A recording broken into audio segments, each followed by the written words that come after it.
சீமான் அவர்கள் தோற்பதற்கு சீமான் அவர்கள் தான் காரணமாக இருப்பார் அப்படின்னு சொல்லிட்டு பாரிசாலன் ஒரு பேட்டி கொடுத்திருந்தார். அது புதியதா பழையதா என்று செகண்டரி. ஆனால் இன்றைக்கு அந்த பேட்டியானது வைரல் ஆகிக்கிட்டு இருக்கு.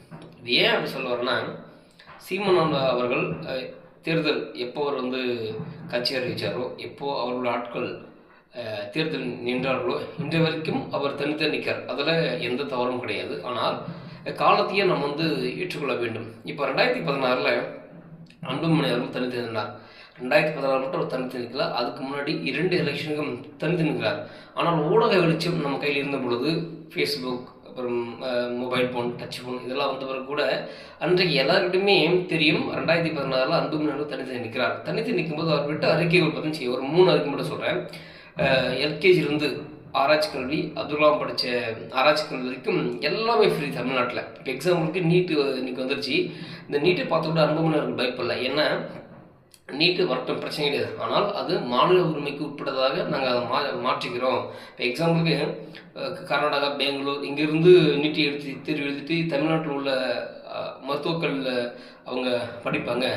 அதுபடி இல்லாமல் தமிழ்நாட்டில் இருக்கிற மாணவர்கள் தமிழ்நாட்டிலே படிக்கட்டும், அந்த மாதிரியான சட்டத்தை கொண்டு வர முடியும். அது மாநில சுயேட்சைக்கு உட்பட்டு வர முடியும். ஸோ அப்பொழுது இந்த மாணவர்கள் இவர்களே படிப்பாங்க. இத்தனை முறை தோற்றாலும் அடுத்த முறை சொல்லி இந்த மாணவர்களுக்கே ஃபுல்ஃபில் ஆகுவாங்க. ஸோ அதை பற்றி நீட்டை பற்றி கவலைப்படாதீங்க அப்படின்னு ஒரு விஷயமும் சொல்லியிருந்தார். 2வது பார்த்தீங்கன்னா ஹார்ட் அட்டாக், அதாவது சாதாரண கிராமத்தில் உள்ள டவுன் ஏரியாக்கும், அந்த டவுன் ஏரியாவில் கூட ஓப்பன் சர்ஜரி வரைக்கும் நம்ம அங்கே இலவசமான மருத்துவத்தை என்னால் தர முடியும் அப்படின்னு இருந்தார். அதுக்கப்புறம் வேலைவாய்ப்பு, எல்லோருக்கும் அரசாங்க வேலை ஒவ்வொரு கிராமத்திற்கும் ஒவ்வொரு வீட்டிற்கும் அரசாங்க வேலை தர முடியும் அப்படின்னு நான் நிறைய பேர் சொல்லியிருந்தேன். பட் இதெல்லாம் இந்த மீடியாக்கள் கொண்டு போய் சேர்க்கல. அதுக்கப்புறம் தோத்தாங்க.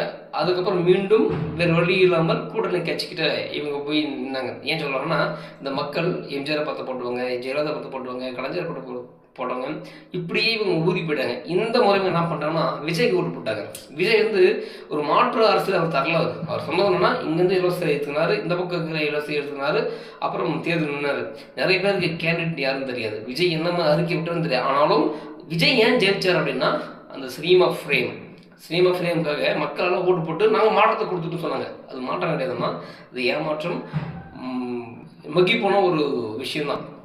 அப்போ சீமான் அவர்கள் இந்த தேர்தலுக்கு முன்னாடி என்ன பண்ணிங்கன்னா, நம்ம 2 முறை தனித்திடணும், ஒன்றும் பிரச்சனைங்க, திமுக அதிமுக இல்லாத ஒரு கட்சியை நாங்கள் வந்தால் கண்டிப்பாக நாங்கள் கூட்டணிக்கு ஏற்றுக்கிறோம், இல்லை கூட்டணி அவங்களே ஏற்றுக்கிறோம். இப்போ பாமகலாம் பார்த்துச்சிங்க களத்தில் ஏன்னா அனுபவம் வாய்ந்தது. அப்போ அந்த மாதிரி கட்சிகள் நிச்சயமாக நாங்கள் ஏற்றுக்கிறோம் அப்படின்னு சொல்லி வந்திருந்தாங்கன்னா இந்த முறை கண்டிப்பாக ஒரு மாற்றம் வந்திருக்கும். இது என்ன ஒரு மனவர்த்தம்னா, விஜய்க்கு 108 இடத்த தூக்கி கொடுத்த அந்த மக்கள் சீமானுக்கு ஒரு 5 இடம் கொடுத்தா கூட இது பெரிய மாற்றமாக இருந்தது. ஆனால் இன்னைக்கு டெபாசிட் இருந்துட்டார். அதுக்கு முன்னாடி வாக்கு வங்கியை வச்சிருந்து தைரியமாக இருந்தார் சீமான் அவர்கள். இப்போ தைரியமாக என்று அப்புறம் ஆனால் பாரிசாலன் சொன்ன விஷயம்னா இதை தான் சொல்கிறார், நீங்கள் முன்னெடுங்க, இது அரசியல் களம், இது போர்க்களம் கிடையாது. அப்போ இந்த அரசியல் அந்த நிலைக்கு தகுந்த மாதிரி ஏற்றுக்கலாம். மாற்று அரசியலே பேசக்கூடிய சீமான் அவர்கள் தைரியமாக நான் திமுக இல்லாத கட்சி, காங்கிரஸ் இல்லாத கட்சி, பிஜேபி இல்லாத கட்சியாக யார் நின்றாலும் அவர்களாம் ஏற்றுக்கொள்வேன், இல்லை என்னை ஏற்றுக்கொள்வது வரலாம் அப்படி சொல்லியிருந்தார்னா நிச்சயமாக இந்த அரசியலுக்கும் இன்னொரு மாற்றத்தை கொடுத்துருக்குன்ற மாதிரியாக தான் பாரிசாலன் பேசியிருந்தார்.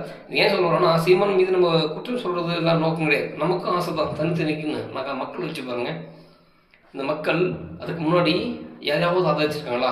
காமராஜரை தோக்கடிச்சு இந்த மக்கள் தான். இன்னைக்கு இதே மக்கள் தான் எங்கள் காமராஜர் ஆட்சி வேணும்னு கேட்டு இருந்தாங்க. நிறைய பேர் கொடுக்க முன் வந்தாங்க. இவன் என்ன பண்ணுறாங்க, அவங்க நடிகர் கொடுத்துட்டாங்க. ஏற்கனவே எம்ஜிஆர் நடிகர், ஜெயலலிதா நடிகர், கலைஞர் திரைக்கதை எழுதியவர், இன்றைக்கி விஜய். அப்போ இந்த மாற்றத்தை மக்கள் மாற்றத்துக்கும் மாற்ற ரசத்துக்கும் மக்களுக்கு தெரியல. திரை ஃப்ரேமுக்காக விஜய் கொடுத்துட்டாங்க. அப்போ இன்றைக்கி சீமான் அவர்கள் உரங்கெடுப்பா இனி வரும் காலங்களில் மக்களுக்காக உழைக்கக்கூடிய, மக்களுக்கு போகக்கூடிய ஏதாவது கட்சியை தனித்து நிற்க மாட்டதான் ஒரு கேள்விக்குறி. பட் இருந்தாலும் சீமான் அவர்களுக்கு இந்த காலம் வருங்காலங்களில் இந்த அரசியலை கொஞ்சம் இடுங்கள், நம்ம திமுக விட்டு புதிய கட்சியோடு நீங்கள் கூட நீங்கள் தவறே கிடையாது. ஏன்னா உங்களை நம்பி இன்னைக்கு வேல்முருகன் கூட தனித்து நின்றார், தாவைக்கு அப்படின்னு தனித்து நின்றார். அட்லீஸ்ட் நீங்கள் அவங்க கூட நீங்கள் சேர்ந்துருக்கலாம். நீங்கள் 2 பேருமே காசு செலவு பண்ண போகிறதில்ல, மக்களுக்கு தூய்மை வாக்கு கேட்க போகிறீங்க. அப்போது நீங்கள் இருவரும் சேர்ந்திருந்தால் இன்னும் கூடுதலான வாக்குகள் கிடைச்சிருக்கும், அல்லது இல்லை என்றால் எங்கேயாவது வெற்றிடக்கூடிய இடமாக கிடைச்சிருக்கும். ஸோ அதனால் வருங்காலங்களில் சீமான் யோசிக்க வேண்டும். அதே மாதிரி பாமக சேர்ந்த அன்புமணி அவர்கள் ஊடக வளத்தை பலப்படுத்த வேண்டும். இன்னும் நிறைய விஷயங்கள் மாற்ற வேண்டும். இதில் வன்னியர் பிள்ளைகள் ஓரளவுக்கு சினிமா முகத்தில் விடாமல் 4 இடத்துல வெற்றி கொடுத்துருக்காங்க. அவர்களுக்கு மனமார்ந்த வாழ்த்துக்கள், நன்றியும் தெரிவித்துக் கொள்கிறோம். அதே மாதிரி நிறைய இடங்களில் பாட்டாளர் மக்கள் கட்சி 2ஆம் இடத்தை பிடிச்சிருக்கு. ஸோ அவர்களுக்கும் நம்மளுடைய வாழ்த்து தெரிவித்துக்கிறோம். நன்றி.